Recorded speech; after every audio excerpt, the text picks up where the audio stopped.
ஒரு நாள் காலை நேரம் ஒரு குரு படுக்கையை விட்டு எழுந்திருக்கிறார்.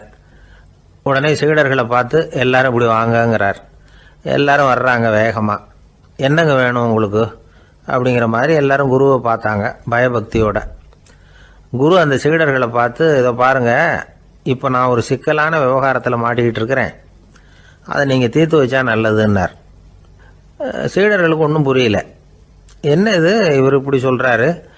நமக்குள்ள எல்லா விவகாரங்களையும் தீர்த்து வைக்கிறவர் நம்ம குருநாதர், அவருடைய விவகாரத்தை நாம் தீர்த்து வைக்கிறதா?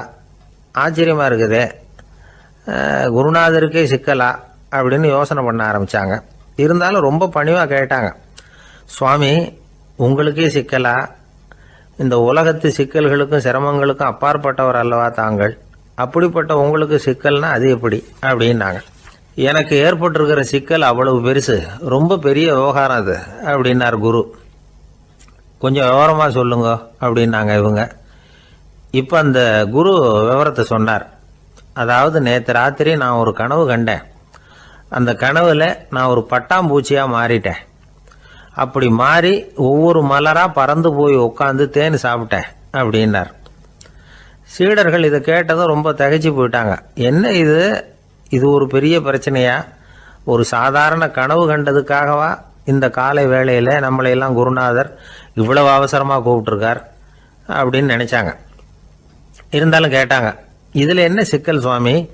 கனவுங்கிறது எல்லாருக்கும் வரத்தானே செய்யும் அப்படின்னார் ஒரு சீடர். சீடர்களே, பிரச்சனை அது இல்லை. நான் இன்னைக்கு காலையில் கண்ணு முழிச்சு பார்த்தப்போ நான் நானாக மறுபடியும் மாறிட்டேங்கிறத தெரிஞ்சுக்கிட்டேன். இதில் சிக்கல் என்னன்னா, இப்போ அந்த பட்டாம்பூச்சி தான் நானாக ஆயிட்டதாக கனவு கண்டுகிட்டு இருக்கா அப்படிங்கிறது தான்.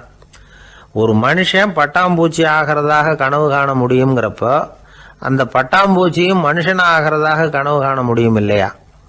இப்போ எனக்கு யதார்த்த நிலை தெரியணும், எது நிஜம்னு தெரியணும். நேற்று ராத்திரி நான் கண்டது கனவா, அல்லது இது பட்டாம்பூச்சி கண்டுகிட்டு இருக்கிற கனவா? இதுதான் குரு கேட்ட கேள்வி. இதை கேட்டதும் சீடர்கள் ரொம்ப குழம்பி போயிட்டாங்க. சுவாமி, இது வரைக்கும் நாங்கள் தூங்குறப்ப பார்க்கறது கனவுன்னும் மூழ்கிட்டு இருக்கிறப்ப பார்க்கறது நனவுன்னு நம்பிக்கிட்டு இருக்கிறோம்.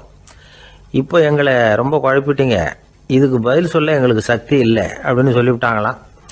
அதுக்கப்புறம் அந்த குரு சொன்னாராம், நினைவு தான் முக்கியமான அம்சம்.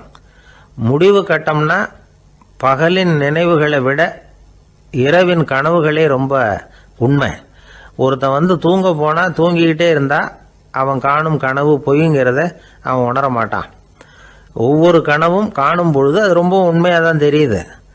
ஒரு கனவு கூட உண்மை இல்லைன்னு கனவுல தோன்றுவதே இல்லை அப்படின்னார் குரு. அகில வாழ்வு அத்தனையும் சொற்பனம் கண்டாய் அப்படிங்கிறார் தாயுமானவர். ஆகையினால நம்ம கனவுலேருந்து நாம் என்னைக்கு முழிச்சிக்க போகிறோம் அப்படிங்கிறது தான் ஒரு முக்கியமான கேள்வி. ஒருத்தர் வந்தார், காலில் கட்டோடு வந்தார். என்னங்க காலில் கட்டுன்னு? சார், நேற்று ராத்திரி தூக்கத்தில் எங்கள் வீட்டு கூரையில் ஏணியை சாத்தி வச்சு இறங்கினப்போ வழுக்கி விழுந்து காலை உடச்சிக்கிட்டேன்னார். உங்கள் வீட்டில் தான் ஏணியே கிடையாது சார் அப்படின்னு. உண்மைதான் சார், நான் கீழே விழுந்து முழிச்சுக்கிட்டதுக்கு அப்புறம் தானே ஏணி இல்லைங்கிறது எனக்கு ஞாபகம் வந்தது அப்படின்னார். பொங்கல் திருநாள். பொங்கல் திருநாள்னா இது ஏதோ அறுவடை திருநாள் அப்படின்னு சொல்லுவோம். அதாவது வருஷம் பூரா நாம் பாடுபட்டு அதனுடைய பலனை அனுபவிக்கிற நாள் அப்படிங்கிறது நாம் சொல்லிகிட்டு இருக்கிறது. இது முக்கியமாக இது ஒரு நன்றி அறிவிப்பு நாள் அப்படின்னு சொல்லுவாங்க. இன்றைக்கி நிறைய நன்றி அறிவிப்பு கூட்டம்லாம் நடந்துக்கிட்டு இருக்குல்ல, அது மாதிரி விவசாயிகள் நடத்துகிற ஒரு நன்றி அறிவிப்பு விழா இது. யாருக்கு நன்றி சொல்கிறாங்கன்னா ஆதவனுக்கு. அதாவது சூரியன் இல்லைன்னா விவசாயம் இல்லை. அதனால் ஆதவனுக்கு நன்றி செலுத்துகிற நாளாக இந்த பொங்கல் திருநாளை நாம் கொண்டாடுறோம். அதாவது இந்த பொங்கலில் விவசாயிகள்கிட்டேருந்து நிறைய பண்புகளை நாம் தெரிஞ்சுக்க வேண்டிய நாள் இது. விவசாயிகள் அவங்க விவசாயம் முன்னேறி இருக்கிற அளவுக்கு விவசாயிகளுடைய வாழ்க்கை தரம் முன்னேறலை. அந்த அளவுக்கு அவர்கள் நாட்டுக்காக உழைச்சிக்கிட்டு இருக்கிறாங்க. அந்த காலத்திலே அதை பற்றி ஒரு கதை சொல்கிறது உண்டு. ஒரு வயசான ஆள் நிலத்தில் ஏறு உழுதுகிட்டு இருந்தாராம். கிழிஞ்சு போன ஒரு சின்ன துண்டை தான் இடுப்பில் கட்டியிருந்தாராம். தலையில் ஒரு கந்தலை சுற்றி இருந்தார். உடம்பு பூரா சேரு, ரொம்ப ஏழை. ஏறு ஓட்டிகிட்டு இருக்கிறவர் வேறு எப்படி இருப்பார்? இருந்தாலும் அந்த ஆள் ரொம்ப ஜாலியாக பாட்டு பாடிக்கிட்டே ஏறு உழுதுகிட்டு இருந்தாராம். உடம்புல தான் அவர் ஏழையை தவிர மனசில் ஒரு ஏழையாக தெரியல. அந்த சமயத்தில் அந்த நாட்டு ராஜா அந்த பக்கமாக குதிரை மேலே வந்தாராம். வேட்டைக்கு போயிட்டு பரிவாரங்களோடு திரும்பி வந்துக்கிட்டு இருக்கிறார். ரொம்ப செல்வ செழிப்பில் இருக்கிற ராஜா அவர் இந்த வயசான விவசாயியை பார்த்துருக்கார். இந்த ஆள் ரொம்பவும் ஏழைங்கிறது அவர் பார்த்தாவே பளிச்சுன்னு தெரியுது. கட்டிக்கிறதுக்கு நல்ல துணி இல்லை, உடம்போ இழைச்சி போயிருக்குது, வயிறு முதுகில் போய் ஒட்டிக்கிட்டு இருக்கு, கண்ணு குழி விழுந்து போயிருக்குது. ஆனாலும் முகத்தை பார்த்தா சந்தோஷமாக இருக்கிற மாதிரி இருக்குது. இவ்வளவு உற்சாகமாக பாடிக்கிட்டு இருக்கிறாரே அப்படின்னு ஆச்சரியமாக நினச்சி பார்த்தார் அந்த ராஜா. சரி, அவர்கிட்ட கொஞ்சம் பேச்சு கொடுத்து பார்க்கலாம் அப்படின்னு முடிவு பண்ணார். ஐயா பெரியவரே, இப்படி கொஞ்சம் வர முடியுமான்னாராம். பொழுது போகிறதுக்குள்ளே நான் இந்த வயல் பூரா உழவு ஓட்டி ஆகணும், அதனால் பேசுகிறதுக்கு நேரம் இல்லை அப்படின்னாராம் அந்த பெரியவர். என்ன அவ்வளவு அவசரமாக? மீதி இருந்தால் நாளைக்கு உழுதக்கூடாதா? அது சரி, உனக்கு எத்தனை ஏக்கர் நிலம் இருக்குது அப்படின்னு விசாரிச்சிருக்கார் ராஜா. எனக்குன்னு சொந்தமாக உள்ளங்கை அளவு கூட நிலம் கிடையாது. இது எங்கள் முதலாளியோட நிலம். இதை பூராவும் உழுது முடித்தாதான் அவர் கூலி கொடுப்பார். நான் கூலிக்கு உழுதுகிட்டு இருக்கிறேன். உங்ககிட்ட பேசிக்கிட்டு இருந்தால் அவருக்கு துரோகம் பண்ணது மாதிரி ஆகிடும் அப்படின்னாராம். ராஜா குதிரையை விட்டு கீழே இறங்கினார். வரப்பில் நடந்து அந்த பெரியவர்கிட்டயே போனாராம். சரி, ஒரு நாள் பூரா உழுதா உனக்கு எவ்வளவு கூலின்னு கேட்டிருக்கார். 8 அணா கூலி கிடைக்கும்னாராம் அவர். இது ரொம்ப காலத்துக்கு முன்னாடி நடந்த ஒரு சம்பவங்கிறதுனால அப்போ 8 அணா கூலிங்கிறது ரொம்ப பெருசு. இருந்தாலும் அதுவும் அந்த ராஜாவுக்கு பெரிய கூலியாக தெரியல. இவ்வளவு தானா, இதை வச்சுக்கிட்டு நீ எப்படி காலம் தள்ளுற அப்படின்னாராம். ஒன்றும் கவலை இல்லை அப்படின்னாராம் அவர். ராஜாவுக்கு ரொம்ப ஆச்சரியமாக போச்சு. 8 அணா கூலி வாங்குற இந்த ஆள் கவலை இல்லாமல் இருக்கிறார், ஏராளமான வசதியோடு இருக்கிறன்னா கவலை இல்லாமல் வாழ முடியலையே அப்படின்னு நினச்சி பார்த்துருக்கார். அது சரி, 8 அணாவில் எப்படி குடும்பம் நடத்துகிற அப்படின்னு கேட்டாராம். எனக்கு கிடைக்கிற 8 அணாவில் 2 அணா குடும்பத்துக்கு செலவழிக்கிறேன், 2 அணா பழைய கடனுக்கு கொடுக்குறேன், 2 அணா தர்மம் செய்கிறேன், 2 அணா வட்டிக்கு கொடுக்குறேன், ஒரு குறையும் இல்லைன்னாராம். ராஜாவுக்கு ஒன்றும் புரியல. எனக்கு ஒன்றும் புரியலேன்னு இருக்கார். ஐயா, எனக்கும் என் மனைவிக்கும் 2 அணா செலவாகுது. வயசான அம்மா அப்பா இருக்கிறாங்க, சின்ன வயசில் என்னை காப்பாற்றினவங்க அவங்க. அந்த கடனுக்கு 2 அணா செலவாகுது, அது பழைய கடன். என் தங்கச்சி ஒருத்தி ஆதரவு இல்லாத நிலைமையில் தன்னுடைய மகனோட என் வீட்டில் இருக்கிறா. அவளுக்கும் அவள் மகனுக்கும் 2 அணா செலவு பண்ணுறேன், அது தர்மம். எனக்கு 2 பிள்ளைங்க இருக்கிறாங்க, அவங்களுக்கு 2 அணா செலவு பண்ணுறேன், அது வட்டிக்கு கொடுக்கறது மாதிரி. பிற்காலத்தில் அவங்க எங்களை காப்பாற்றுவாங்க. அந்த வகையில் நான் திருப்தியோடு வாழ்ந்துக்கிட்டு இருக்கிறேன் அப்படின்னாராம். ராஜாவுக்கு அர்த்தம் புரிய ஆரம்பிச்சுதான். அந்த பெரிய நிலத்தை விலை கொடுத்து வாங்கி அந்த பெரியவருக்கே தானமாக கொடுத்துட்டாராம். இப்போ உழுதவருக்கே நிலம் சொந்தமாகிட்டுது. அன்னையிலேருந்து அரசனுக்கும் ஆறுதல் கிடைச்சிதான். இப்படி ஒரு கதை சொல்லுவாங்க. 8 அணா வருமானத்தை வச்சுக்கிட்டு எப்படி காலத்தை தள்ளுறதுன்னு சொல்கிறதுக்காக இந்த கதையை சொல்கிறதாக யாரும் தப்பாக நினச்சிக்கக்கூடாது. கிடைக்கிறத எப்படி பங்கு போடுறார், எப்படி திருப்தியாக வாழறார் அப்படிங்கிறது தான் முக்கியம். அது மாதிரி இன்றைக்கு இந்த பொங்கல் திருநாளில் உழவர்கள் மனசு மகிழ்ச்சியாக இருந்ததுன்னா அது எல்லாரும் மகிழ்ச்சியாக இருக்கிறது மாதிரி அர்த்தம். அதனால் அவர்கள்ட்டேருந்து நாம் பாடம் கற்றுக்கணும். சில உழவர்கள் தங்கள் நிலத்தில் விளையிறத தாங்கள் சாப்பிட மாட்டாங்க, அடுத்தவங்கள்ட்ட விற்றுட்டு சந்தையில் போய் வேறு அரிசி வாங்கிட்டு தான் இவங்க சாப்பிடுவாங்க. அப்படிப்பட்ட விவசாயிகள்லாம் இது உண்டு. பங்கிடுகிற பண்பை உழவர்கள்ட்டேருந்து கற்றுக்கொள்ளுங்கள் அப்படிம்பாங்க. ஒரு ஆள் நிம்மதியாக மகிழ்ச்சியாக இருந்தானா, உங்கள் நிம்மதிக்கும் மகிழ்ச்சிக்கும் என்ன காரணம்னு கேட்டிருக்கார் இன்னொருத்தர். என்கிட்ட இருந்தது பூராவையும் என் பிள்ளைங்களுக்கு சமமாக பங்கு போட்டு கொடுத்துட்டேன், எனக்குன்னு எதுவுமே வச்சுக்கல, அதுதான் நிம்மதிக்கு காரணம்ன்றிருக்கான். உங்ககிட்ட இருந்தது எவ்வளவு இருந்தது அப்படின்னு கேட்டிருக்காரு அவர். மொத்தமாக ஒரு 50,000 ரூபா இருக்கும் அப்படின்னு இருக்கான். அவ்வளவும் பணமாகவே இருந்ததா அப்படின்னு கேட்டிருக்காங்க அவங்க. இல்லைங்க, அவ்வளவும் கடன், அதை தான் பிரித்து கொடுத்துருக்கேன் பிள்ளைங்கக்கிட்ட அப்படின்னு நானும். அவன் ஒரு மனிதர், அவர் யாருக்கிட்டே தொலைபேசியில் பேசிகிட்டு இருக்கிறார். கொஞ்சம் தூரத்தில் நாம் நிற்கிறோம். எட்டத்தில் இருந்துக்கிட்டு அவரை கவனிக்கிறோம், அவர் ஃபோனில் பேசுகிறத. அவர் பேசுகிற வார்த்தைகள் என்ன அப்படிங்கிறது நம்ம காதில் விழலை. ஆனாலும் அவர் பேசிக்கிட்டு இருக்கிறது நல்ல செய்தியா கெட்ட செய்தியா அப்படிங்கிறத நம்மளால் யூகிக்க முடியும். மகிழ்ச்சியான செய்தியை பேசும்போது முகம் மலருது, புன்னகை பூக்குது. இதில் ஒன்று நீங்கள் கவனிக்கணும். தொலைபேசியில் நாம் பேசுகிறப்போ நம்மோட பேசுகிறவர் எதிரில் இல்லை. அவர் தொலைபேசி வழியாக நம்ம குரலை மட்டும்தான் கேட்க போகிறார், நம்ம முகத்தை அவர் பார்க்க போகிறதில்ல. அப்படி இருந்தும் அப்போ நம்ம முகம் ஏன் மலரணும் அப்படின்னா இதுதான் உடல் மொழி, பாடி லாங்குவேஜ் அப்படின்னு சொல்கிறாங்க. நம்ம அறியாமலேயே நம்ம உடம்பு செய்திகளை தெரிவிக்குது பாருங்க, அதுதான் உடல் மொழி. ஒரு மனிதர் தொலைபேசியில பேசிக்கிட்டு இருக்கிறத நீங்க தூரத்துல இருந்து கவனிச்சுக்கிட்டே அவர் நண்பரோட பேசுறாரா, மனைவியோட பேசுறாரா, குழந்தையோட பேசுறாரா, இல்ல மேல் அதிகாரி கிட்ட பேசுறாரா, அல்லது அவருக்கு கீழே பணிபுரிகிறவர்கள் கிட்ட பேசுறாரா அப்படிங்கிறத கண்டுபிடிக்கலாம். அதுக்கு காரணம் அவருடைய உடல் மொழி. இந்த உடல் மொழி கூட நம்ம வாழ்க்கையின் முன்னேற்றத்துக்கு பயன்படும். இதை பற்றியெல்லாம் கூட சில நிபுணர்கள் ஆராய்ச்சி பண்ணி பார்த்துருக்குறாங்க. அவங்க சில விவரங்களை சொல்கிறாங்க. குறிப்பாக ஒருத்தர் தன்னுடைய நாற்காலியில் கிட்டத்தட்ட படுத்துக்காத குறையா உட்காந்துருக்கிறாருன்னு வச்சுக்கோங்க. எதிர இருக்கிறவர் பேசுறது அவருக்கு பிடிக்கலன்னு அர்த்தமா. தலையை சொரிஞ்சிக்கிறது, வேற வேற திசைகளில் பார்க்கறது, கொட்டாவி விடுறது, கால்களை மாற்றி போட்டு உட்கார்றது, களைப்பா கை விரல்களை அப்படியே பின்னிக்கிறது, அடிக்கடி கடிகாரத்தை பார்க்கறது, இப்படிலாம் ஒருத்தர் பண்ணிக்கிட்டு இருக்கிறாருன்னா நாம் கூடிய சீக்கிரம் அந்த இடத்த விட்டு எழுந்திரிச்சு வந்துடுறது நல்லது. ஏன்னா இதெல்லாம் அவருடைய சலிப்பு, சோர்வு, ஆர்வமின்மை இதுக்கு அடையாளங்கள். நம்முடைய பேச்சு அவரை சலிப்படைய வச்சுட்டுதுன்னு அர்த்தம். அவர் ரொம்பவும் சோர்ந்து போயிட்டாருன்னு பொருள். நம்முடைய பேச்சில் அவருக்கு ஆர்வம் இல்லைன்னு அர்த்தம். அதே நேரத்தில் நாற்காலியின் நுனியில் அமர்ந்து உடலை முன்னுக்கு நகர்த்தி எதிர இருக்கிறவரின் கண்களை பார்த்துக்கிட்டே பேசினாலும் சரி அல்லது பேச்சை கேட்டாலும் சரி, உங்கள் பேரில் மற்றவங்களுக்கு உள்ள பிடிப்பு அதிகரிக்கும். நாம் எப்படிப்பட்டவருங்கிறத நம்ம உடம்பும் நடை உடை பாவனையும் அடுத்தவங்களுக்கு காட்டி கொடுத்துரும். உங்கள் உடம்பு, உங்கள் பார்வை, நடை, உட்கார்ற விதம் இதை வச்சுக்கிட்டே நீங்கள் பொறுப்புள்ளவரா, முரடரா, அலட்சியமானவரா, மரியாதை தெரிஞ்சவரா, அடக்கமானவரா, நம்பிக்கைக்கு உரியவரா, நாணயம் இல்லாதவரா, பயந்தவரா, திறமைசாலியா, அப்பாவியா அப்படிங்கிறதையெல்லாம் கண்டுபிடிச்சிடலாம்.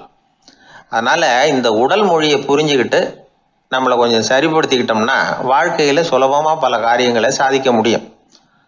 ஒரு மனநல மருத்துவமனை, அங்கே ஒருத்தர் ஒரு நாற்காலியில் உட்காந்துக்கிட்டு கார் ஓட்டுறது மாதிரி அப்படி பாவனை பண்ணிக்கிட்டு இருந்தார்.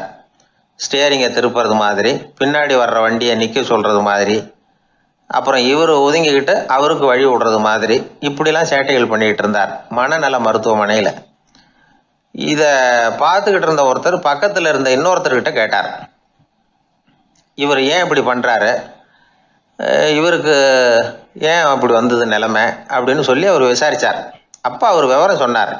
வேற ஒன்றும் இல்லைங்க, இவருக்கு கார் ஓட்டணும்னு ஆசை ரொம்ப காலமாக, அது நிறைவேறாமல் போயிட்டுது. அதுக்கப்புறம் அவர் மனநோயாளியாக மாறிட்டார். இங்கே அழைச்சிட்டு வந்தாங்க.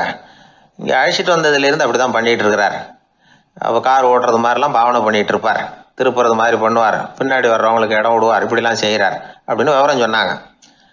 நீங்கள் சொல்லப்படாதா, இப்போ நீங்கள் கார் ஓட்டலை, வெறும் நாற்காலியில் தான் உட்காந்துருக்குறீங்க அப்படின்னு நீங்கள் சொல்லப்படாதா அவருக்கு அப்படின்னு கேட்டாங்க. அது முடியாதுங்க, ஏன்னா அந்த காரை கழுவுறதுக்காக அவர் தினமும் எனக்கு 10 ரூபா கொடுத்துக்கிட்டு இருக்கிறார் அப்படின்னாராம் அங்கே வேலை செஞ்சுக்கிட்டு இருந்த ஒருத்தர். அதனால் வாழ்க்கையில் நாம் இந்த உடல் மொழியை புரிஞ்சுக்கணும். உடல் மொழிங்கிறது இப்போ ஆரம்பத்தில் சொன்னது மாதிரி அந்த தொலைபேசியில் பேசுகிறவங்கள தூரத்திலேருந்து பார்த்தாவே அவர் யாருக்கிட்ட பேசுகிறார், என்ன பேசுகிறாருன்னு தெரியும். நம்ம முகத்தை நல்லா வச்சுக்கணும். உடல் மொழியை நம்ம புரிஞ்சுக்கிட்டு பயன்படுத்த ஆரம்பித்தோம்னா எந்த முயற்சி பண்ணினாலும் அதில் வெற்றி நிச்சயம். ஒரு குழந்தை அம்மா கிட்ட போச்சு, அம்மா என்னை தூக்கிக்க. உடனே அந்த அம்மா அந்த குழந்தைய தூக்கி இடுப்புல வச்சுக்கிறாங்க. எந்த பக்கம் வச்சுக்கிறாங்க? இடது பக்கம். பொதுவா குழந்தைய தூக்குறவங்க யாரும் வலது பக்கம் இடுப்புல வச்சுக்கிறது இல்ல. விவரம் தெரியாத சில ஆம்பளைகளை அப்படி தூக்கி வச்சுக்கிட்டு அலையிறது உண்டு. ரொம்ப காலமாவே குழந்தைகளை இடுப்புல இடது பக்கமா வச்சிருக்கிற பழக்கம் தான் இருந்து வந்திருக்குது. இதுக்கு ஆய்வாளர்கள் என்ன காரணம் சொல்றாங்க தெரியுமா? அப்படி இருந்தாதான் குழந்தை சொல்றத, குழந்தை நினைக்கிறத தாயினால நல்லா உணர முடியுதாம். இடது பகுதி ஆட்சி பண்றது, குறிப்பா காதின் தலைமையாக இருக்கிறது வலது பக்கம் தான். அதனால தாய் குழந்தைக்கு பதில் சொல்லவோ, அது என்ன கேக்குதுங்கிறத சீக்கிரமா புரிஞ்சுக்கிட்டு நடந்துக்கவோ அதுதான் சௌரியம் அப்படின்னு ஆய்வாளர்கள் இதுக்கு காரணம் சொல்றாங்க. இதனால என்ன ஆகுதான், தாய்க்கும் குழந்தைக்கும் நெருக்கம் அதிகமாகுதான், குழந்தைக்கும் பாதுகாப்பு அதிகமா. அது மட்டும் இல்ல, ஒரு தாய் தன்னுடைய குழந்தைய இடுப்புல சுமக்கிறதுனால அவள் நினைக்கிறத, அவளோட இதய துடிப்ப குழந்தை உணர்தான். 9 மாதத்துக்கு அதிகமா இருந்த இடம் இல்லையா, அதனால அவளை பத்தி நல்லா அறிந்து கொள்ளுகிற வாய்ப்பும் குழந்தைக்கு கிடைக்குது. நம்ம முன்னோர்கள் ரொம்ப காலத்துக்கு முன்னாடியே வலது கையை பார்க்க ஆரம்பிச்சிட்டாங்களாம். அவங்க பயன்படுத்திய கல் ஆயுதங்கள்லாம் வலது பக்கமா தான் தீட்டப்பட்டிருக்குது. அதுல இருந்து நமக்கு என்ன தெரியுதுன்னா வலது கையை தான் உபயோகப்படுத்தி இருக்கிறாங்கிறது தெரியுது. இப்படி எல்லாம் இருந்தா கூட இன்னைக்கு நம்மள 10ல் ஒருத்தருக்கு ஒரு பழக்கம் உண்டு, அது இடது கை பழக்கம். ஆனாலும் 2 கைகளும் ஒற்றுமையா இருக்கிறதுக்கு தான் ரொம்பவும் முயற்சி பண்ணுதான். இப்போ வலது கை பழக்கம் உள்ளவங்க பேசுறதுக்கு எழுதுறதுக்கு செயல்படுத்துற தலைமையகம் தலையின் பின்புறம் பிடரியில் இருக்குது. இடது கை பழக்கம் உள்ளவங்களுக்கு மூளையில 2 பக்கங்கள்லயும் தலைமையகம் இருக்குது. இது விஞ்ஞானிகள் சொல்றது. எத்தனையோ மேதைகள் இடது கை பழக்கம் உள்ளவங்களா இருந்திருக்கிறாங்க. அமெரிக்க மேதை பெஞ்சமின் பிராங்கிலின், இத்தாலிய ஓவியர் லியோனார்டோ டாவின்சி, இப்படி நிறைய பேர் இருந்திருக்கிறாங்க, இப்போ இருக்கிறாங்க. காலங்காலமா இயல்பாவே இடது கை பழக்கம் இருந்து வந்திருக்குது. அப்படி இருக்கிறப்போ வலது கை எப்போ இடது கைய வென்றது, ஜெயிச்சது அப்படிங்கிற விவரம் இன்னமும் யாருக்குமே புரியல. ஆய்வாளர்களுக்கும் புரியல. அவங்களும் யோசிச்சுக்கிட்டு இருக்கிறாங்க. உலகம் இடது பக்கமா தான் சுத்துது. வானத்துல இருக்கிற வெள்ளி வீதி, அப்புறம் அணுவுல இருக்கிற துணுக்குகள், உடம்புல இருக்கிற அமினோ அமிலம், இப்படி எல்லாமே இடதுபுறமா தான் இயங்கிட்டு இருக்குது. இவ்வளவு செய்திகள் இடது கைக்கு ஆதரவா இருக்கிறப்போ அது எப்படி வலது கை கிட்ட ஏமாந்தது அப்படிங்கிற ரகசியம் இன்னமும் யாருக்கும் தெரியலையா. இது சம்பந்தமா ஆராய்ச்சி பண்றவங்களுக்கு இது இன்னமும் ஒரு பிரச்சனையா தான் இருக்குதான். இப்படி இடது கை ஒதுங்கிட்டதுனால இப்பெல்லாம் வலது கைக்கு தான் மரியாதை அதிகமா போச்சு. ஒரு ஆசாமி இடது கையில கட்டு போட்டுட்டு வந்தானா, கையில என்னப்பா கட்டுன்னு விசாரிச்சிருக்கிறாரு ஒருத்தர். ஒரு இயந்திரத்தை பிரிச்சு ரிப்பேர் பார்த்துக்கிட்டு இருந்தேன், மறுபடியும் அதை ஓட விட்டு பாக்குறப்போ இடது கை விரல் மாட்டிக்கிட்டது, அதுதான் கட்டு அப்படின்றான். நல்ல வேளை வலது கை மாட்டி இருந்தா உன்னால சாப்பிட கூட கஷ்டமா போயிருக்குமே அவர். இதுக்கு அவன் சொன்னானா, முதல்ல வலது கை தாங்க மாட்டிக்க இருந்தது, நான் தான் உடனே புத்திசாலித்தனமா அதை இழுத்துக்கிட்டு இடது கையை கொடுத்தேன் அப்படின்றான். இவன் எப்பேற்பட்ட புத்திசாலி பாருங்க. இந்த வலது கை இடது கைங்கிறத பத்தி அறிவியல் ஆராய்ச்சி ஒரு பக்கம் இருந்தாலும் கை சுத்தமா இருக்கணும், இது வாழ்க்கைக்கு முக்கியம். உண்மை, உழைப்பு, நேர்மை இதெல்லாம் இருந்தாதான் வாழ்க்கையில முன்னேற முடியும். அதனால இந்த இடது கை பழக்கம் வலது கை பழக்கம் எது எப்படி இருந்தாலும் அது ஒருத்தருடைய புத்திசாலித்தனத்தை பாதிக்கிறது இல்ல. அதனால வாழ்க்கையில முன்னேறதுக்கு இது ஒரு இடைஞ்சலா இருக்கிறது இல்ல. நாம நம்ம உடம்பையும் புரிஞ்சுக்குவோம், மனசையும் புரிஞ்சுக்குவோம். அப்படி புரிந்து கொண்டு வாழ்க்கையில முன்னேறுவோம். ஒரு கோவில்ல ஆன்மீக சொற்பொழிவு நடந்துகிட்டு இருக்குது. ஒரு பெரியவர் பேசிக்கிட்டு இருக்கார். கடவுளை பத்தியும் சொர்க்கத்தை பத்தியும் மனுஷனை பத்தியும் அவர் விவரமா பேசுறார். எல்லாரும் உட்கார்ந்து கேக்குறாங்க. அந்த கூட்டத்துல ஒரு தத்துவ ஞானியும் உட்கார்ந்து இருக்கிறார். அவருடைய நண்பர். பேசி முடிச்சதும் அந்த பெரியவர் மேடையை விட்டு இறங்கினார். நேரா அந்த தத்துவ ஞானி கிட்ட வந்தார். எப்படி இருந்தது என்னுடைய பேச்சு அப்படின்னு கேட்டார். நீங்க பேசினது ஒண்ணுக்கு ஒண்ணு முரண்பாடா தெரிஞ்சது அப்படின்னாரா இவரு. நான் என்ன அப்படி தப்பா பேசிவிட்டேன் அப்படின்னாரா அவரு. கடவுளை நம்புகிறவன் சொர்க்கத்துக்கு போவான்னு சொன்னீங்க, அப்புறம் நல்ல விதமா வாழறவன் சொர்க்கத்துக்கு போவான்னு சொன்னீங்க அப்படின்னாராம். இதுல என்ன முரண்பாடுன்னு கேட்டிருக்காரு அவர். இதுலதான் முரண்பாடு தெரியுது எனக்கு. அதாவது இங்க ஒருத்தன் எல்லா தப்பும் பண்ணிட்டு இருக்கிறான், அவன் கடவுளை நம்பினான்னா அவன் சொர்க்கத்துக்கு போவானா? இது என்னுடைய முதல் கேள்வி. இல்லைன்னா ஒருத்தன் எந்த தப்பும் பண்ணல, ரொம்ப ஒழுங்கா வாழ்ந்துகிட்டு இருக்கிறான், ஆனா அவன் கடவுளை நம்பல, அவன் என்ன நரகத்துக்கு தான் போவானா? கடவுள் நம்பிக்கை உள்ள ஒரு திருடன் என்ன ஆவான், எங்க போவான்? கடவுள் நம்பிக்கையே இல்லாத ஒரு நல்லவன் என்ன ஆவான், எங்க போவான்? ஒருத்தன் இங்க கடவுள் நம்பிக்கையோட வாழறது முக்கியமா அல்லது நல்லவனா வாழறது முக்கியமா? இதுதான் இவர் கேட்ட கேள்வி. இதை கேட்டதும் அந்த பெரியவர் குழம்பி போட்டார். அவர் சொன்னது நியாயம் தானே. கடவுளை நம்புறவன் தான் சொர்க்கத்துக்கு போவான்னா பேசாம கடவுளை நம்பிக்கிட்டு இந்த உலகத்துல எல்லா தப்பும் பண்ணிட்டு இருக்கலாமே. பேச்சாளர் குழப்பத்தோட வீட்டுக்கு போனார். படுத்து தூங்கினாரு. ஒரு கனவு வந்தது. கனவுல அவர் ஒரு ரயில்ல வேகமா போயிட்டு இருக்கிறார். எதிரில் உட்கார்ந்து இருக்கிறவரை பார்த்து நாம இப்ப எங்க போறோம்னு கேட்டார். சொர்க்கத்துக்கு போயிட்டு இருக்கிறோம் அப்படின்னாங்களாம். ரயில் போய் நின்னுது. இவர் இறங்கினார். இங்க கௌதம புத்தர் இருப்பார், சாக்ரட்டிஸ் இருப்பார், அவங்கள பாக்குறதுக்கு ஒரு நல்ல வாய்ப்பு அப்படின்னு நினைச்சுக்கிட்டே அங்கேயும் இங்கேயும் பார்த்தார். அங்க யாருமே இல்ல. ஒரே பாலைவனம் மாதிரி இருக்குது. பச்சை இல்ல, பசுமை இல்ல, பூக்கள் இல்ல, மரம்லாம் மொட்டையா நிக்குது. எலும்பும் தோலுமா சில முனிவர்கள் அங்கேயும் இங்கேயுமா உட்கார்ந்து இருக்கிறாங்க. இவர் அவங்க கிட்ட போய் இந்த புத்தர் சாக்ரட்டிஸ் இவங்க எல்லாம் எங்க இருக்கிறாங்கன்னு கேட்டாராம். அப்படி யாரும் இங்க இல்லையே, அவங்க எல்லாம் யாரு அப்படின்னு திருப்பி கேட்டிருக்கிறாங்க. இவருக்கு அதிர்ச்சியா போச்சு. அப்படின்னா அவங்க எங்க போயிருப்பாங்க? உடனே ரயில் நிலையத்துக்கு ஓடி வந்தார். அப்பதான் நரகத்துக்கு ஒரு ரயில் புறப்பட்டு இருந்தது. அங்க இருந்து அதுல ஏறி உட்கார்ந்தார். ரயில் வேகமா போச்சு. நரகம் நெருங்க நெருங்க காற்று குளிர்ச்சியா வீச ஆரம்பிச்சுதான். வெளியில பசுமையா இருந்துதான். அழகான மலர்கள், அழகான நீர்நிலைகள், நந்தவனங்கள், ரொம்ப அருமையா இருக்குது. ரொம்ப அங்க இருந்தவங்க எல்லாம் ரொம்ப மகிழ்ச்சியா உல்லாசமா வேற இருந்திருக்கிறாங்க. எங்க பார்த்தாலும் ஆடல் பாடல் உற்சாகம். இவர் ரயில விட்டு இறங்கினார். அவருக்கு சந்தேகம், இதுவா நரகம் அப்படின்னு விசாரிச்சிருக்காரு. ஆமா, இதுதான் நரகம்னாங்களாம். எனக்கு ஒரு சந்தேகம் இருக்காரு, என்னன்னு கேட்டிருக்காங்க. கௌதம புத்தரும் சாக்ரட்டிஸும் லாவோஸும் இவங்க மாதிரி இன்னும் பல பேரும் கடவுள் நம்பிக்கை இல்லாதவங்க அவங்க எல்லாம் இங்க இருக்கிறாங்களா அப்படிங்கறதுதான் என்னுடைய சந்தேகம் அப்படின்னாராம். இப்ப அவங்க சொல்லியிருக்கிறாங்க, இப்ப நீங்க பாக்குறீங்களே பசுமையும் பச்சை பயிர்களும் ஆடல் பாடல்களும் அழகிய மலர்களும், இது எல்லாமே கௌதம புத்தரும் சாக்ரட்டிஸும் அது மாதிரி மகான்களும் இங்க வர ஆரம்பிச்ச பிறகுதான் உண்டாக ஆரம்பிச்சது. இந்த பிரதேசத்தை அவங்க அப்படியே மாத்திவிட்டாங்க. இப்போலாம் இங்க இருக்கிறவங்க யாரும் சொர்க்கத்துக்கு போறதுக்கே ஆசைப்படுறது இல்ல அப்படின்னாங்களாம். இந்த அதிர்ச்சியிலேயே அந்த பெரியவர் கனவு கலைஞ்சி மூழ்கிட்டார். இதுல இருக்கிற கருத்து என்னன்னா, நல்லவர்கள் எங்க இருக்கிறாங்களோ அந்த இடத்துக்கு பேர் தான் சொர்க்கம். சொர்க்கம் நரகம்ங்கிறதெல்லாம் ஆன்மீக பண்புகள், அவ்வளவுதான். ஒரு ஊர்ல 2 இணைபிரியாத நண்பர்கள். ஒருத்தன் கேட்டான், இப்ப கடவுள் நம்ம முன்னாடி உங்க 2 பேர்ல யாராவது ஒருத்தர் மட்டும் என்னோட சொர்க்கத்துக்கு வரலாம் அப்படின்னு கூப்பிட்டா நீ என்ன சொல்லுவேன்னு கேட்டானா. இவன் ரொம்ப பெருந்தன்மையா உன்னையே அழைச்சிட்டு போக சொல்லிடுவேன் அப்படின்ட்டு இருக்கான். அப்படின்னா உனக்கு சொர்க்கம் வேணாமான்னு கேட்டிருக்கான் அவன். நீ என்னை விட்டுட்டு போனாவே அப்புறம் இந்த பூலோகமே எனக்கு சொர்க்கம் தாண்டா அப்படின்னு நானா இவன். அவர் ஒரு பெரிய குடும்பத்துல பிறந்தவர். இருக்கிற சொத்துக்கள் எல்லாத்தையும் வாரி வழங்கி விட்டு காட்டுக்கு புறப்பட்டார் தவம் செய்யறதுக்காக. இருந்தது பூராவும் கொடுத்துட்டார். இனிமே எதுவுமே இல்லை கொடுக்கறதுக்கு. அப்போ கடைசியா ஒருத்தன் கையை நீட்டினானா, ஐயா ஏதாவது கொடுங்கன்னு இருக்கான். அவர் பார்த்தார், கட்டியிருக்கிற வேட்டியை தவிர வேற எதுவுமே இல்லை. 8 முழம் பட்டு வேட்டி ஜரிகை கரையோடு இருக்குது. கடைசியா அதை தான் எடுத்துக்கிட்டு அவர் புறப்பட்டு இருக்கார். அவர் பார்த்தார், எதிரில் அவன் பரிதாபமா நின்றுட்டு இருக்கிறான். அந்த 8 முழ வேட்டியை 2ஆ கிழிச்சார். 4 முழத்தை அவங்ககிட்ட கொடுத்தாரு. மீதி 4 முழத்தை தன்னுடைய இடுப்புல கட்டிட்டு அவர் காட்டுக்கு போயிட்டார். இவன் என்ன பண்ணான் தெரியுமா? கையில கிடைச்ச 4 முழத்தை எடுத்துக்கிட்டு கடை வீதிக்கு போனான். பழைய பட்டு வேட்டி ஜருகை இதையெல்லாம் விலைக்கு வாங்குற வணிகர் ஒருத்தர் இருக்கார். அவர்கிட்ட போனான். இதை விலைக்கு எடுத்துக்கிறீங்களா அப்படின்னு கேட்டிருக்கான். அவர் வாங்கி பார்த்துருக்கார். ஆஹா, இது ரொம்ப அருமையான வேட்டி, விலை உயர்ந்த ஜருகை, இது ஏது உனக்கு அப்படின்னு கேட்டாரான். அவன் நடந்தது சொல்லியிருக்கான். அப்படின்னா ஒன்று செய்ய, இந்த வேட்டியோட இன்னொரு பாதியையும் மெதுவாக வாங்கிட்டு வந்துரு, உனக்கு நிறைய பணம் தர்றேன் அப்படின்னாரான் அந்த வணிகர். இவன் கொஞ்சம் யோசனை பண்ணி பார்த்தான். கொஞ்சம் இருங்க, வந்துடுறேன் அப்படின்னு சொல்லிவிட்டு நேராக காட்டுக்கு போனான். அவர் எங்கே இருக்காருன்னு தேடி கண்டுபிடிச்சான். அவர் ஒரு இடத்துல தவக்கோலத்தில் இருக்கிறார்.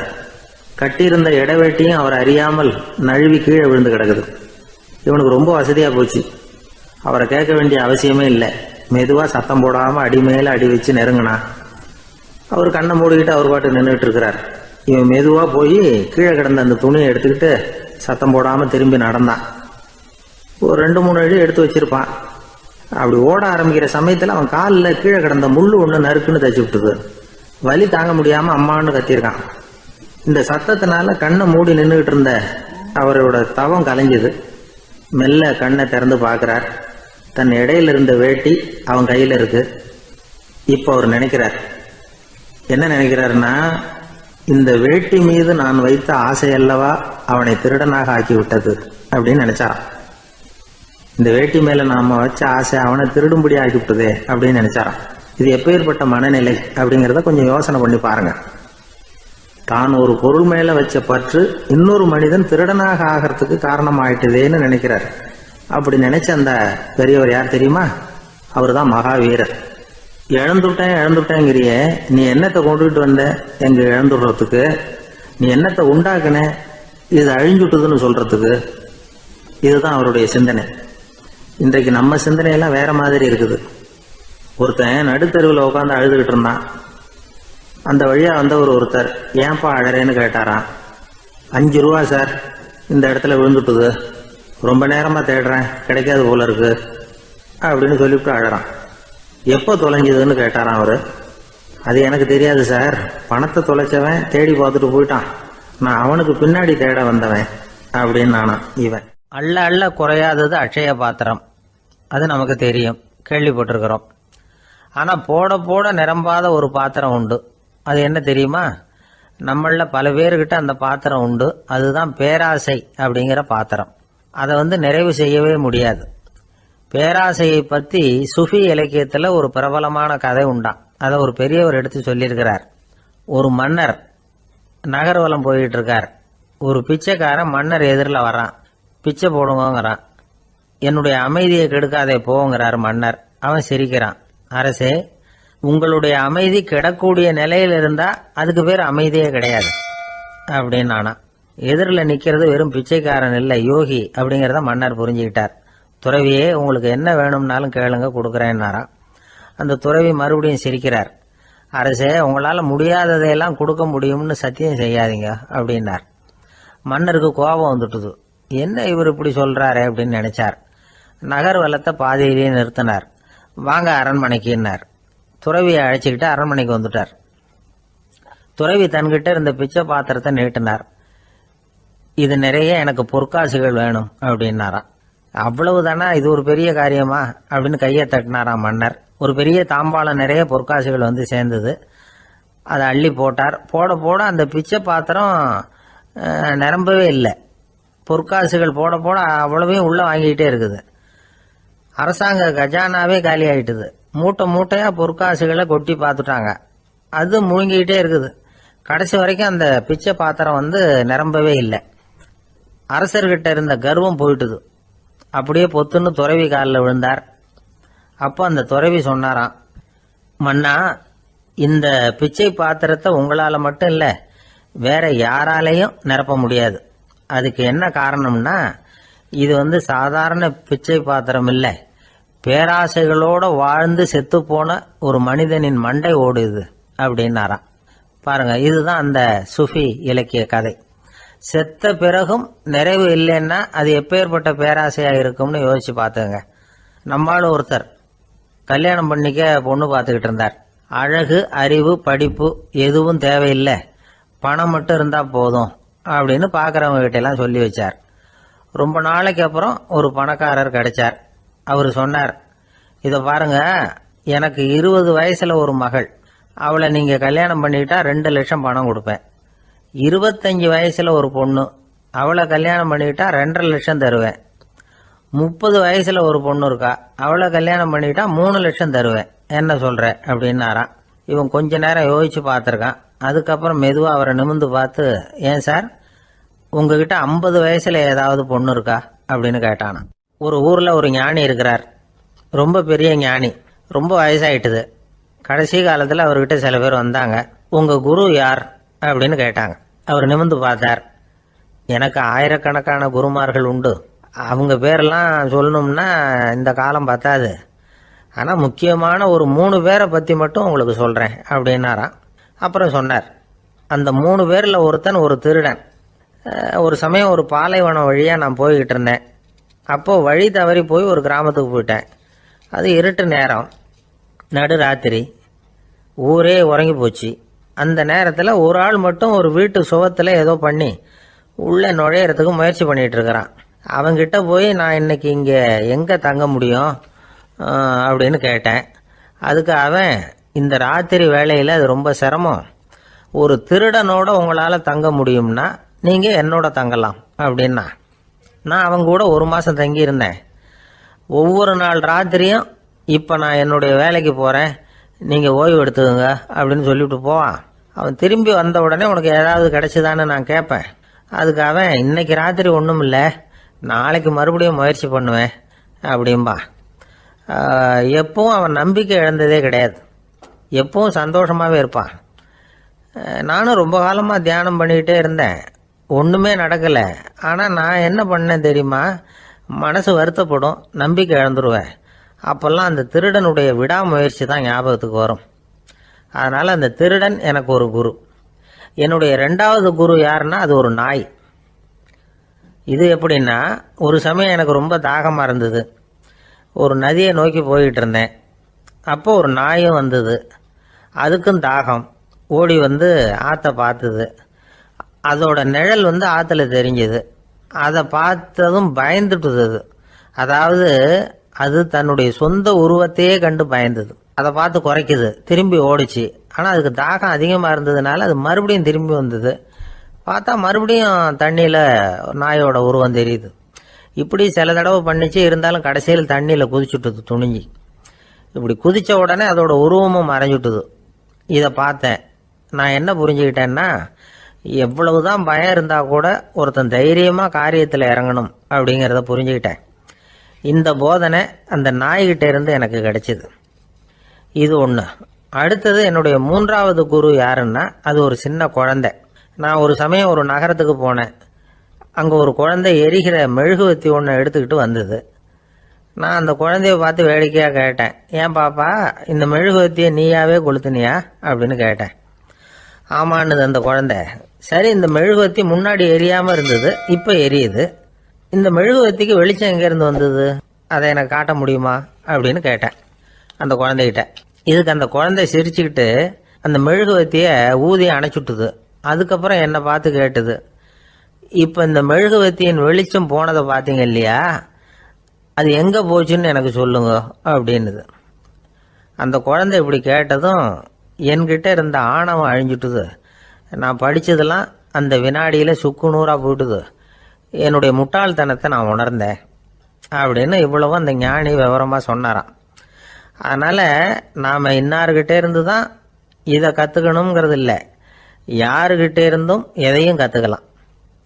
நம்மால் ஒருத்தன் ஒரு நாய் வளர்த்துக்கிட்டு இருந்தான். அந்த நாய்க்கு வால் கிடையாது.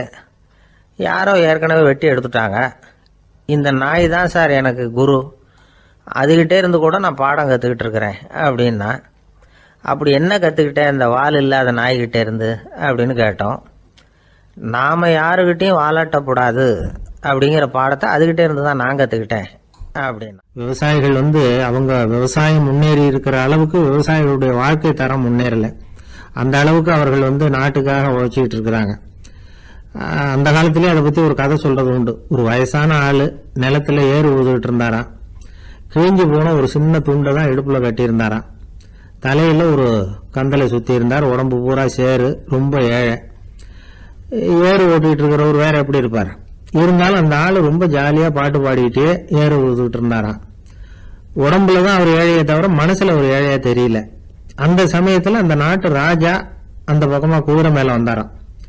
வேட்டைக்கு போயிட்டு பரிவாரங்களோடு திரும்பி வந்துகிட்டு இருக்கிறார். ரொம்ப செல்வ செழிப்புல இருக்கிற ராஜா அவர் இந்த வயசான விவசாயியை பார்த்துருக்கார். இந்த ஆள் ரொம்பவும் ஏழைங்கிறது அவர் பார்த்தாவே பளிச்சுன்னு தெரியுது. கட்டிக்கிறதுக்கு நல்ல துணி இல்லை, உடம்போ இழைச்சி போயிருக்குது, வயறு முதுகுல போய் ஒட்டிக்கிட்டு இருக்கு, கண்ணு குழு விழுந்து போயிருக்குது. ஆனாலும் முகத்தை பார்த்தா சந்தோஷமா இருக்கிற மாதிரி இருக்கு. இவ்வளவு உற்சாகமா பாடிக்கிட்டு இருக்கிறாரு அப்படின்னு ஆச்சரியமா நினைச்சு பார்த்தார் அந்த ராஜா. சரி, அவர்கிட்ட கொஞ்சம் பேச்சு கொடுத்து பார்க்கலாம் அப்படின்னு முடிவு பண்ணார். ஐயா பெரியவரே, இப்படி கொஞ்சம் வர முடியுமான்னாராம். பொழுது போறதுக்குள்ள நான் இந்த வயல் பூரா உழவு ஓட்டி ஆகணும், அதனால பேசுறதுக்கு நேரம் இல்லை அப்படின்னாராம் அந்த பெரியவர். என்ன அவ்வளவு அவசரமா? மீதி இருந்தா நாளைக்கு ஊதுவப்படாதா? அது சரி, உனக்கு எத்தனை ஏக்கர் நிலம் இருக்கு அப்படின்னு விசாரிச்சிருக்கார் ராஜா. எனக்குன்னு சொந்தமா உள்ளங்கை அளவு கூட நிலம் கிடையாது.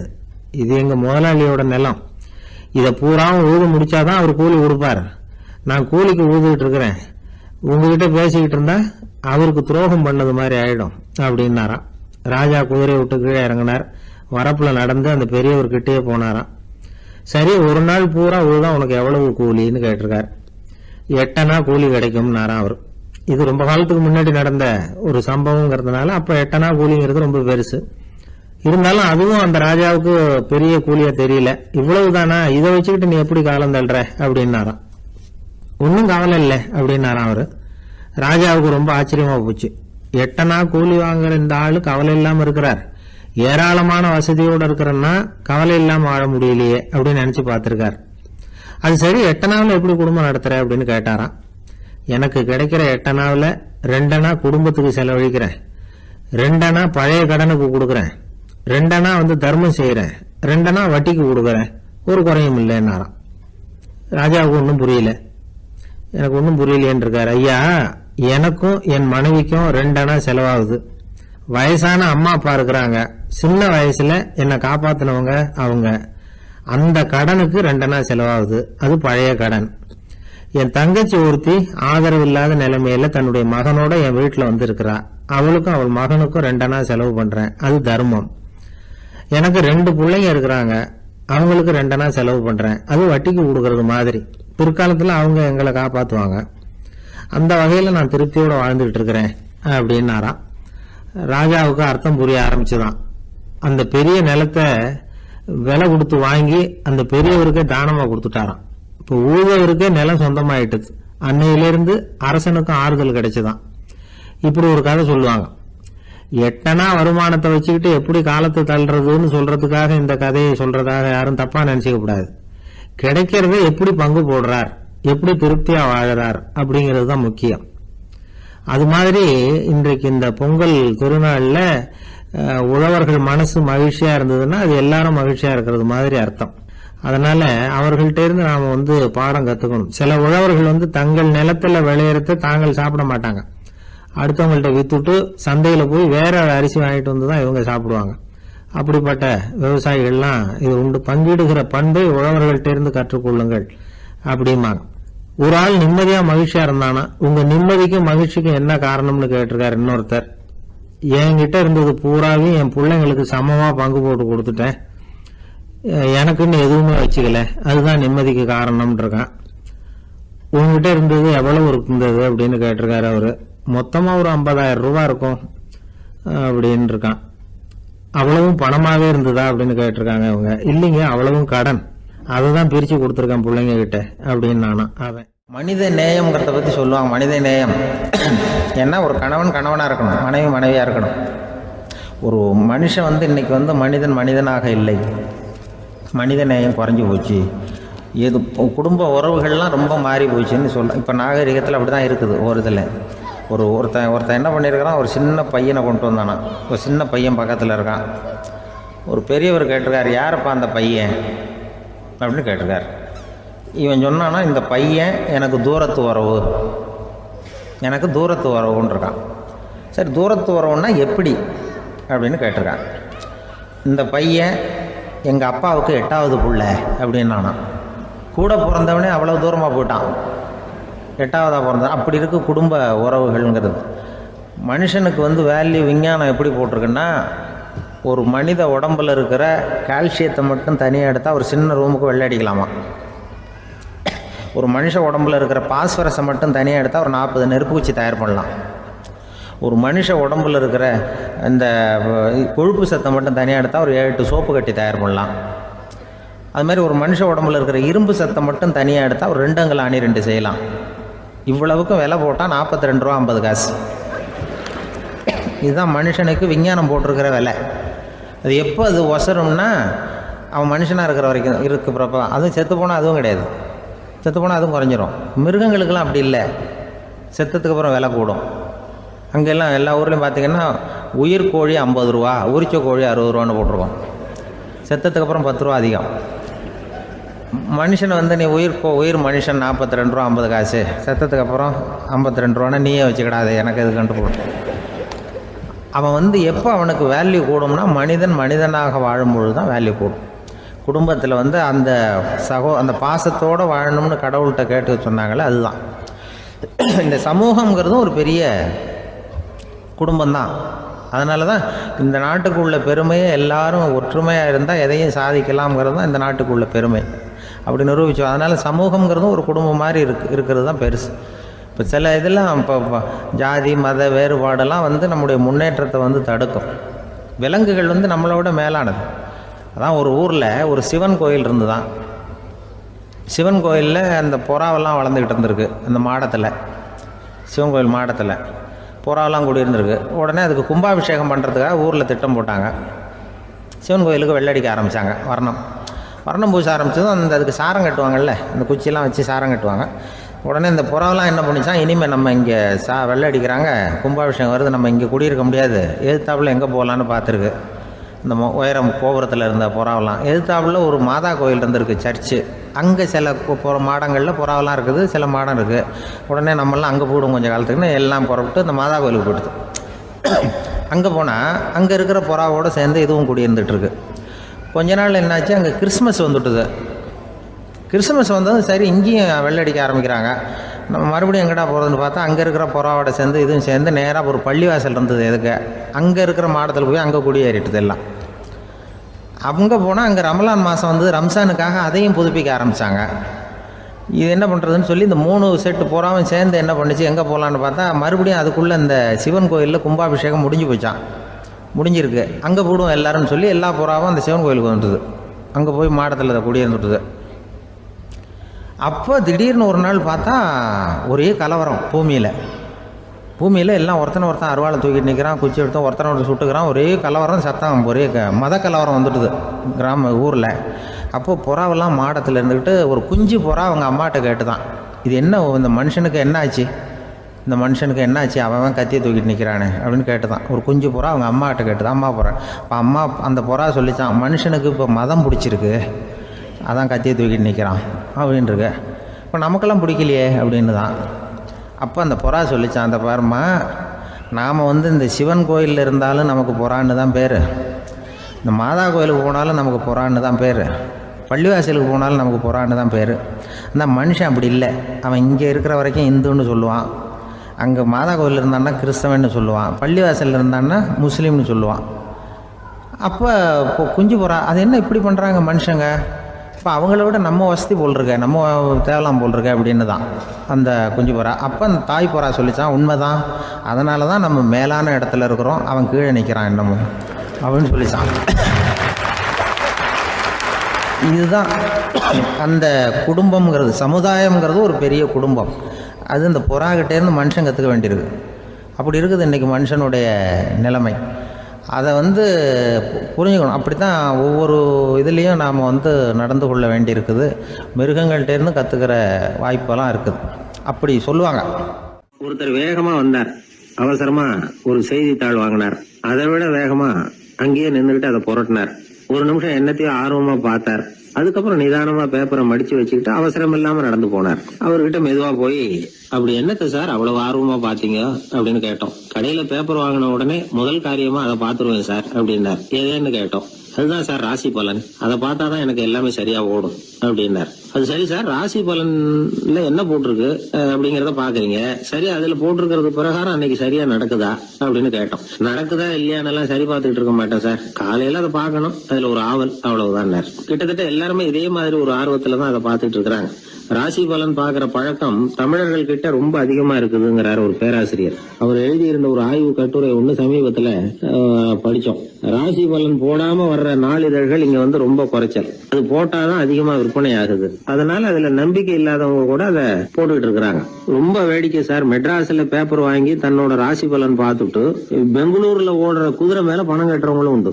ராசி பலன் பார்த்துட்டு லாட்டரி சீட் வாங்குறவங்களும் உண்டு. இந்தியாவில் அச்சாகிற மொத்த லாட்டரி சீட்ல 70% தமிழ்நாட்டில தான் விற்பனை ஆகுதான். இது முன்னாடி இங்க அனுமதி இருந்த காலத்துல உள்ள கணக்கு.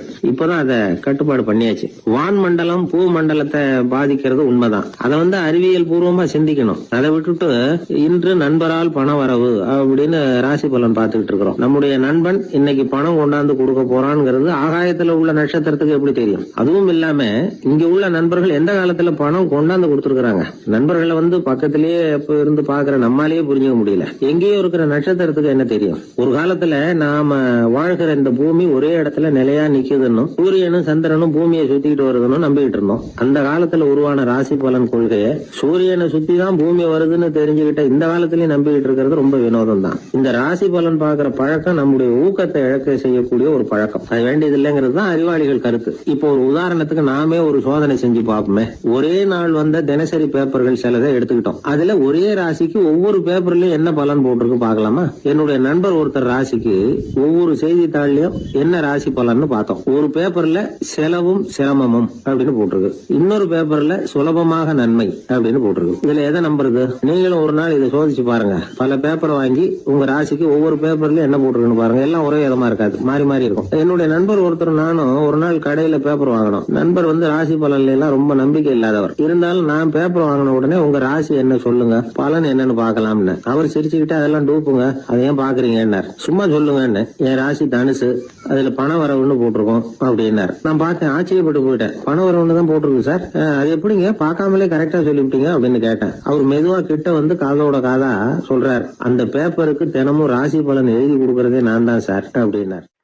அமெரிக்க ஜனாதிபதி ஆப்ரஹாம் லிங்கன் ஒரு நாள் தன்னோட கோச்சு வண்டியில தலைநகரான வாஷிங்டனுக்கு போயிட்டு இருக்கிறார். கோச்சு வண்டி ஒரு சாலையில போயிட்டு இருக்கு. அந்த சாலைக்கு ஒரு பக்கத்தில் பயங்கரமான சதுப்பு நிலம். சதுப்பு நிலம்னா அது புதைகுழி, புதை மணல்ங்கிறோம்ல, அது மாதிரி. அந்த சதுப்பு நிலத்தில் யாராவது மாட்டிக்கிட்டா அவ்வளோதான், ஆளை கொஞ்சம் கொஞ்சமாக உள்ள அமுக்கிவிடும். தப்பிச்சு கரையிறது கஷ்டம். அப்படிப்பட்ட நிலம் அது. ஆப்ரஹாம் லிங்கன் ஏதோ ஒரு முக்கியமான அரசாங்க வேலையாக போயிட்டு திரும்பி வந்துகிட்டு இருக்கிறார். அதனால் அந்த சமயத்தில் அவர் விலை வசந்த ஆடைகளை அணிஞ்சிருக்கிறார். அப்படி அவர் அந்த கோச்சு வண்டியில் வந்துகிட்டு இருக்கிறாரு. அந்த சமயத்தில் ஒரு காட்சி அவர் கண்ணில் பட்டுட்டுது. என்ன தெரியுமா? ரோட்டுக்கு பக்கத்தில் இருந்த சதுப்பு நிலத்தில் ஒரு இளம் பன்றி குட்டி சிக்கிக்கிட்டு தவிச்சிக்கிட்டு இருக்குது. பரிதாபமாக கத்திக்கிட்டு இருக்குது. அதை பார்த்தார் லிங்கன். அவருக்கு இன்னும் மாதிரி ஆயிட்டுது. உடனே வண்டியை நிறுத்த சொன்னார். கீழே இறங்கினார். தன்னோட விலை வசந்த ஆடைகளை பற்றி லட்சியம் பண்ணவே இல்லை. தனக்கே ஆபத்து வரலாம்ங்கிறத பற்றியும் கவலைப்படலை. தான் ஒரு குடியரசுத் தலைவருங்கிறத பற்றியும் அவர் நினச்சி பார்க்கல. நேராக அந்த சதுப்பு நிலம் பக்கமாக போனார். அந்த சேத்துல இறங்கி பன்றிக்குட்டியை காப்பாற்றி கரைக்கு கொண்டுட்டு வந்து சேர்த்துட்டார். அதுக்கப்புறம் நிம்மதியாக கோச்சு வண்டியில் ஏறி வெள்ள மாளிகைக்கு வந்து சேர்ந்தார். ட்ரெஸ்ஸு, உடம்பு பூரா சேறு சகதி. பார்க்குறவங்களுக்கெல்லாம் ஆச்சரியமாக போச்சு. அவங்களுக்கு ஒன்றும் புரியல.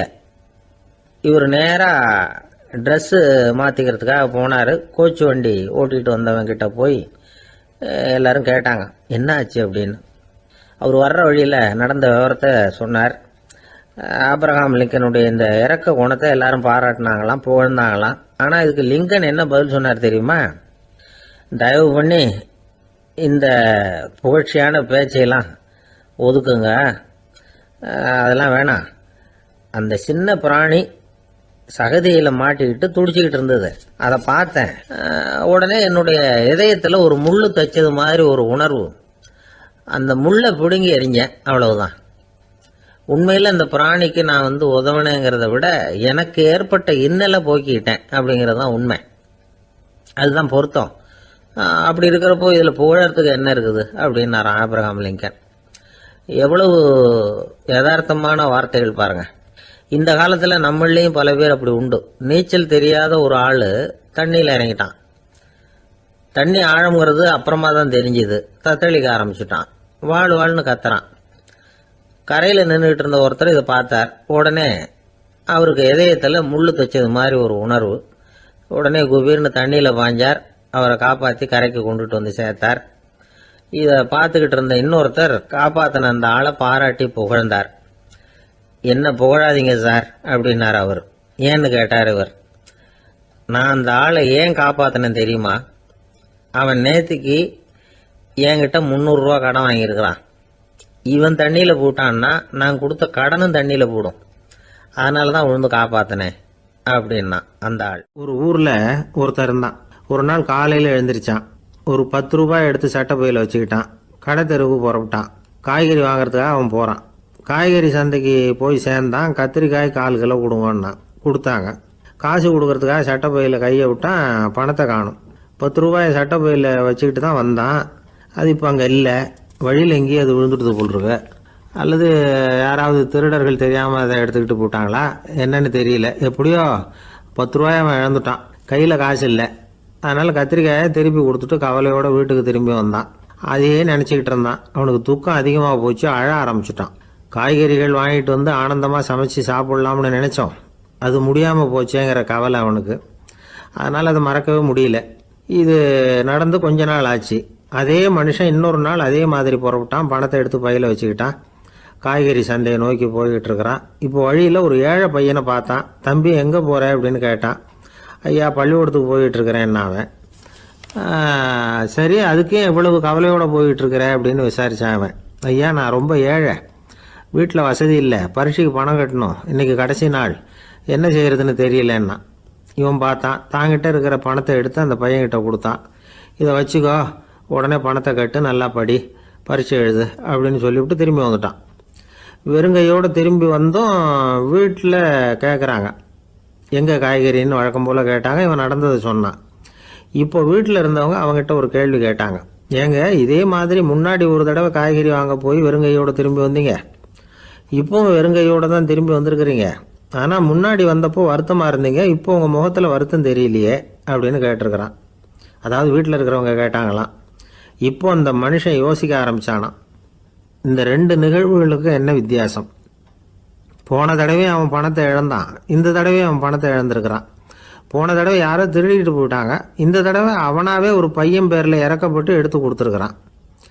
அன்னைக்கு பணம் போயிட்டுதேன்னு வருத்தமாக இருந்தது, இன்னைக்கு பணம் போனாலும் மனசுக்கு மகிழ்ச்சியாக இருக்குது, நிறைவாக இருக்குது. கொஞ்சம் யோசிச்சு பாருங்கள்.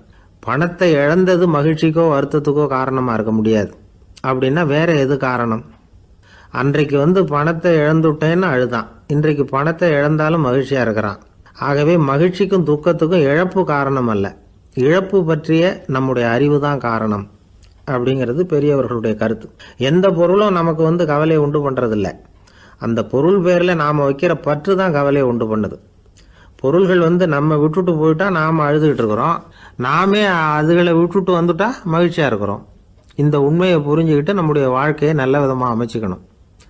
ஒரு ஆள் அழுதுகிட்டு இருந்தான், ஏன்டா அழுகுறேன்னு கேட்குறார் ஒருத்தர். இழக்கிறதுக்கு எதுவும் இல்லை அதனால் அழறேன்னா. என்னடா சொல்கிறேன்னார். கிட்ட வாங்க சொல்கிறேன்னா. இந்த மணி பர்ஸை வேற ஒருத்தன் பாக்கெட்லேருந்து திருடினேன், அப்புறம் தான் புரிஞ்சுது அவங்ககிட்ட இழக்கிறதுக்கு எதுவும் இல்லைங்கிறது. ஆமாங்க, இது காலி பர்ஸு, அதனால் இப்போ அழுதுகிட்டு இருக்கிறேன், திருடியும் பிரயோஜனம் இல்லை அப்படின்னு சொல்லிவிட்டு அழுதானா. கப்பல் கடலில் போய்கிட்டு இருக்கு, புயல் சூறாவளி அலையெல்லாம் பெருசு பெருசாக ரொம்ப உயரமாக உண்டாகுது. கடுமையான காற்றிலேயும் வேகமான அலைகள்லேயும் சிக்கி அந்த கப்பல் தடுமாறுது. திசை மாறி போச்சு, எந்த பக்கம் போயிட்டு இருக்கிறோம்னே தெரியல. அந்த கப்பலை செலுத்திக்கிட்டு இருந்த மாலுமி ரொம்ப சாமர்த்தியமாக செயல்பட்டார். தன்னுடைய அறிவாற்றலையும் திறமையையும் முழுமையாக பயன்படுத்தினார். அந்த கப்பலை கட்டுப்படுத்தினார்.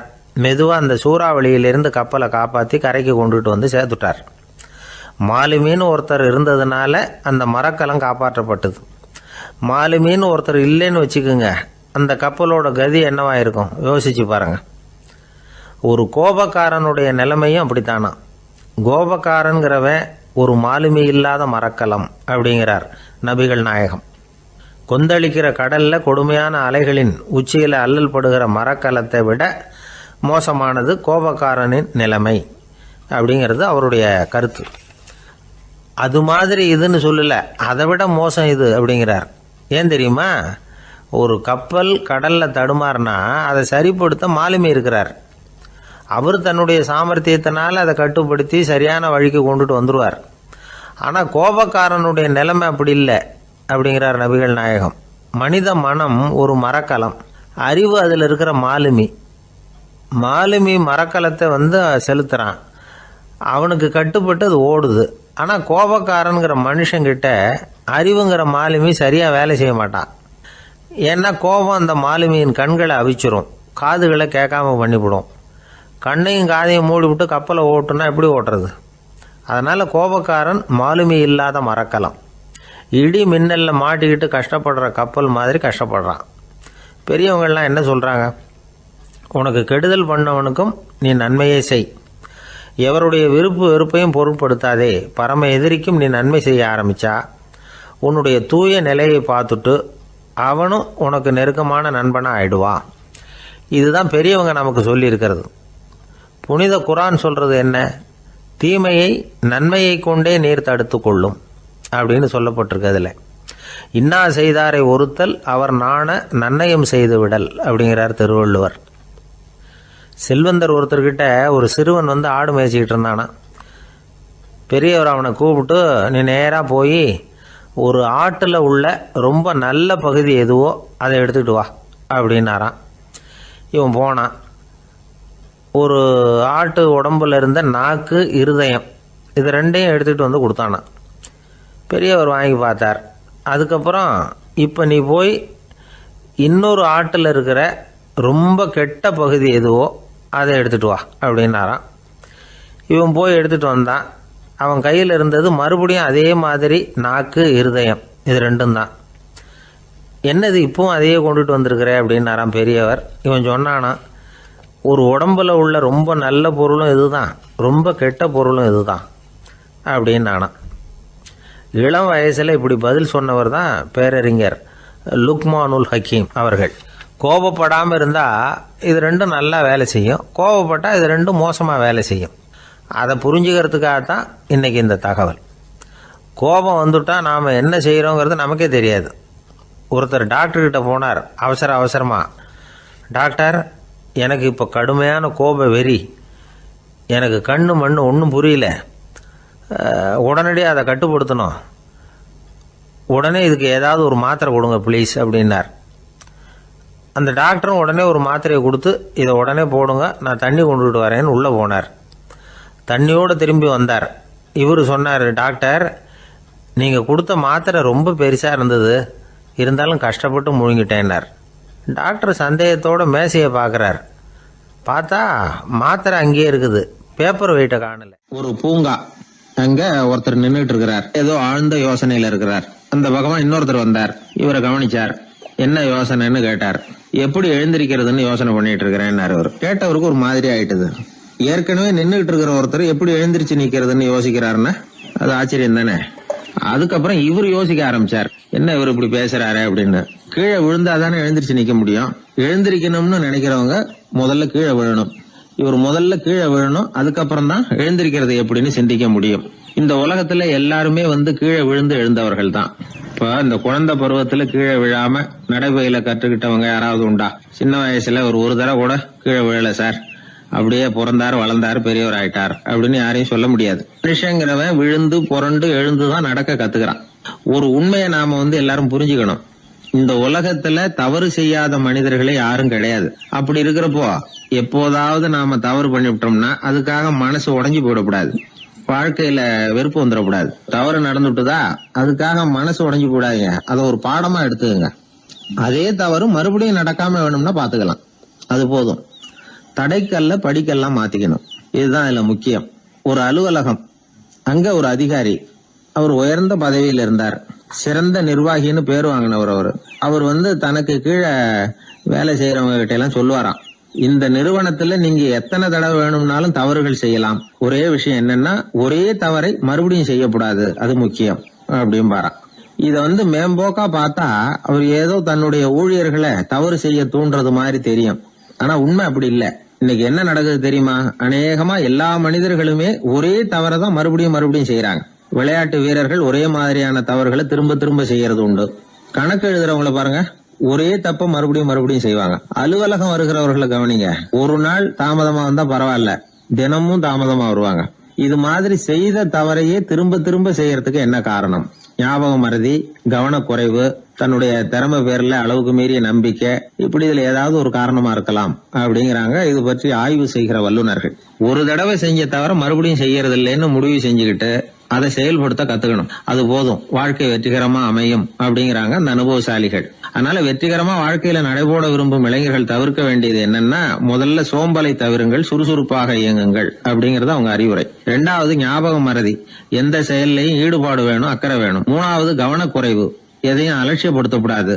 4வது என்னால முடியாதது எதுவுமே கிடையாது அப்படிங்கிற அளவுக்கு மீறிய நம்பிக்கை, அது ஆபத்துல கொண்டு போய் விட்டுரும். முதல் தவறு உங்களுக்கு ஒரு பாடமா அமையணும். ஒரு மனிதர் அவர் தன்னுடைய 2 காதுலயும் கட்டு போட்டுக்கிட்டு வந்தார். அவருடைய நண்பர் அதை கவனிச்சுட்டாரு. என்ன சார் ஆச்சு, 2 காதுலயும் கட்டு போட்டுருக்கீங்களே அப்படின்னு விசாரிச்சார். ஒண்ணுமில்ல சார், வீட்டுல ரொம்ப ஆர்வமா டிவியில கிரிக்கெட் மேட்ச் பாத்துக்கிட்டு இருந்தேன். இப்போ என்னுடைய மனைவி துணிகளுக்கு அயன் பண்ணிட்டு இருந்தாங்க. அயன் பாக்ஸ் அப்படியே வச்சுட்டு அடுப்பங்கரைக்கு போயிட்டாங்க. அந்த சமயம் பார்த்து டெலிபோன் பண்ணி அடிச்சது. அவசரமா ஓடி போய் அதை எடுத்து காதுல வச்சேன். அப்பதான் தெரியும் அது அயன் பாக்ஸ்ங்கிற விஷயம். சூடா இருந்ததா, சுட்டு விட்டது அப்படின்னாரு. ஒரு காது சரி சார், 2 காது ஏன் அப்படி ஆச்சு அப்படின்னு கேட்டார். அதே ஆளு மறுபடியும் போன் பண்ணா சார் அப்படின்னாரு. இவர் எவ்வளவு தூரம் யோசிச்சிருப்பாரு பாருங்க. தவறு மறுபடியும் நடக்கக்கூடாது, முதல் தவறு உங்களுக்கு ஒரு பாடமாக அமையட்டும் அப்படிங்கறது தான் இதுல இருந்து நாம தெரிந்து கொள்ள வேண்டிய கருத்து. அதனால தவறுகள் அதெல்லாம் தடைக்கெல்லாம் நினைக்க வேண்டாம், படிக்கெல்லாம் நினைப்போம். அப்படி நினைச்சோம்னா வாழ்க்கையில வெற்றி நிச்சயம். ஒரு ஊர்ல ஒரு கோயில் இருந்தது, ரொம்ப பழைய கோயில். உள்ளே போகிறதுக்கே பயமாக இருக்கும், எந்த நேரத்தில் இடிஞ்சு விழுந்துருமோ அப்படிங்கிற பயம். அப்படி இருந்ததுனால யாரும் துணிஞ்சு சாமி கும்பிடுறதுக்கு அங்கே போகிறதில்ல. கோயிலுக்கு வர்ற கூட்டம் கொஞ்சம் கொஞ்சமாக குறைய ஆரம்பிச்சுட்டுது. கோயில் நிர்வாகிகள் எல்லாரும் கூடி உட்காந்து பேசினாங்க, என்ன பண்ணலாம்னு யோசனை பண்ணாங்க. எந்த இடம் மோசமாக இருக்கோ அந்த இடத்த பழுது பார்த்தாங்க. அங்கே இங்கே வர்ணத்தை பூசி கொஞ்சம் அழகுபடுத்தி பார்த்தாங்க. ஏதோ இந்த ஊரில் கோயில்னு ஒன்று இருக்குது, அது மக்களுக்கு தெரியணும் அப்படிங்கிறதுக்காகத்தான் இப்படிலாம் பண்ணாங்க. இருந்தாலும் கோவில் இருக்கிற நிலைமை மக்களுக்கு தெரியும், அதனால் அங்கே வர்றது குறைச்சிக்கிட்டாங்க அவங்க. ஒரு கட்டத்தில் யாருமே வர்றதில்லை, நிலைமை அந்த அளவுக்கு ஆயிட்டுது. மறுபடியும் கோவில் நிர்வாகிகள் கூட்டம் நடந்தது. இந்த கூட்டம் கூட கோயிலுக்கு உள்ளே நடக்கலை, இடிஞ்சு விழுந்துருமோங்கிற பயம். அதனால் வெளியில் தான் உட்காந்து கூட்டத்தை நடத்தினாங்க. ஏன்னா உள்ளே போகிறதுக்கு அவங்களுக்கும் துணிச்சல் கிடையாது. எந்த நேரமும் விழுந்துரும் போல் இருந்தது அது. அது வழியாக போகிறவங்க கூட வேகமாக அந்த இடத்த கடந்து போக ஆரம்பிச்சிட்டாங்க. கோவில் நிர்வாகிகள் வெளியில் உட்காந்து கூட்டம் போட்டாங்க இல்லையா, அந்த கூட்டத்தில் 4 தீர்மானங்களை நிறைவேற்றினாங்க. அது என்ன 4 தீர்மானம்னா, முதல் தீர்மானம், இந்த கோவிலை இடிப்பது அப்படிங்கிற முடிவை இந்த கமிட்டி மிகவும் வருத்தத்துடன் ஏற்றுக்கொள்ளுகிறது அப்படின்னு நிறைவேற்றினாங்க.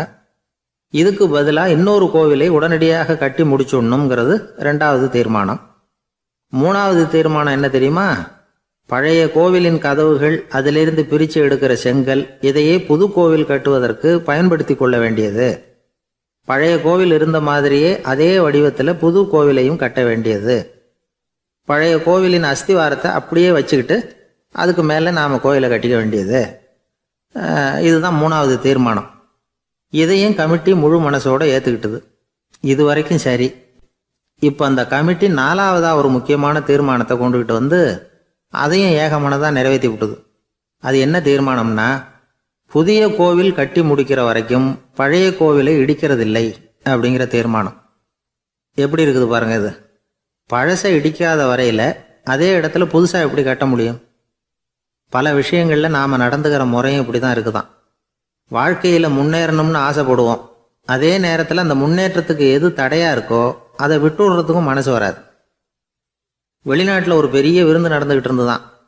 எல்லாரும் மது கோப்பையும் கையுமா அலைஞ்சிக்கிட்டு இருக்கிறாங்க. ஒருத்தர் மட்டும் கையில் எதுவும் இல்லாமல் ரொம்ப நல்ல பிள்ளையா சாதுவா ஒரு ஓரமாக தனியாக உட்காந்துருக்கிறார். அவர்கிட்ட நெருங்கி வாங்க மது சாப்பிட்லாம் அப்படின்னு கூப்பிட்டாங்களாம்.